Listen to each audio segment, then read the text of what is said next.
Hello.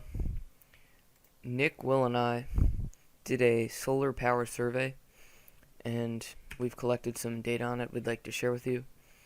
We got 47 responses, and our audience is mainly high schoolers from age 15 to 18.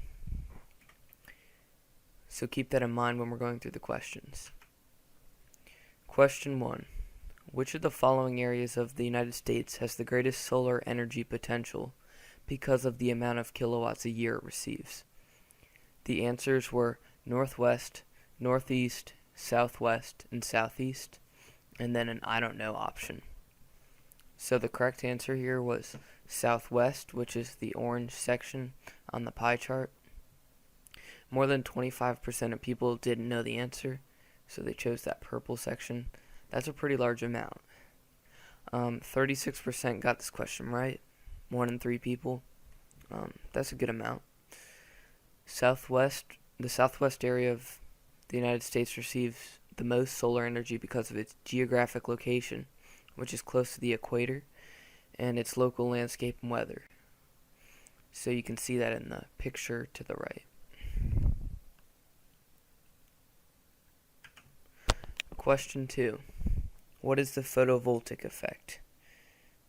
And the answer choices were a property of materials where the material's metallic characteristics change as a result of the thermal stress from an exothermic reaction. The second was the creation of voltage or electric current in a material upon exposure to light and is a physical and chemical property. The third was the thermally induced flow of charge carriers from a surface or over a potential energy barrier. The fourth was the total entropy of an isolated system that can only increase over time. And then the last was I don't know. So basically, the blue, yellow, and green sections were just random other scientific term answers, and the real one was red. So 42% of people got this correct. 36 had no clue.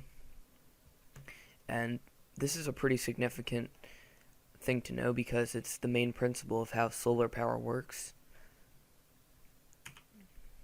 Question 3. When was solar power invented?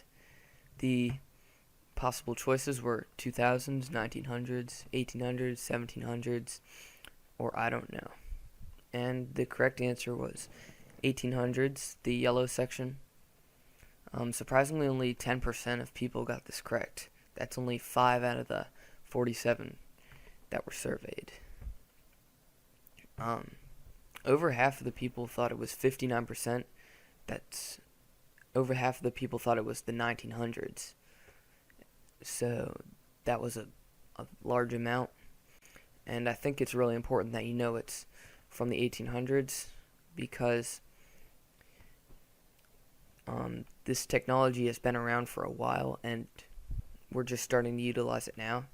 And the exact date of it was 1839 by Alexander Edmund Becquerel, and he discovered the photovoltaic effect, which is basically how solar energy works. Question 4. A family just bought a home in Richmond, Virginia. Which direction should the solar panels on the roof face to maximize their productivity? The correct answer here was south, the blue section. This one was split pretty well. Everybody picked different answers, really. A lot of people did, however, think it was the east, which is the yellow section on the pie chart. And that might have been because the sun rises in the east, so that was the first thing that popped into their mind. But only 13% of people got this right regardless. And the reason why it is south is because Virginia's in the northern hemisphere. The sun goes across the equator, so the panel should point towards the area where the sun is most. Question 5. In 2009, out of the 94.578 quadrillion BTU consumed in a year by the U.S., what percent was solar energy? The correct answer was 1%. The green section on the pie chart.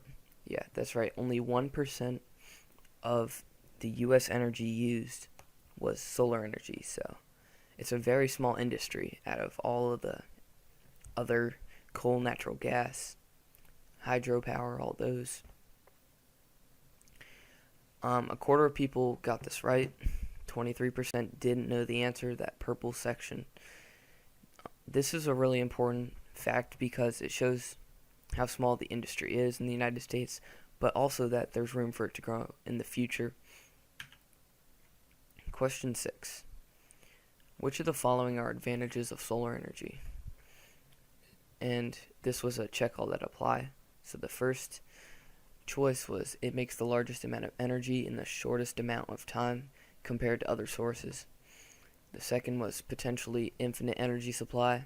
The third was single dwellings can have their own electricity supply.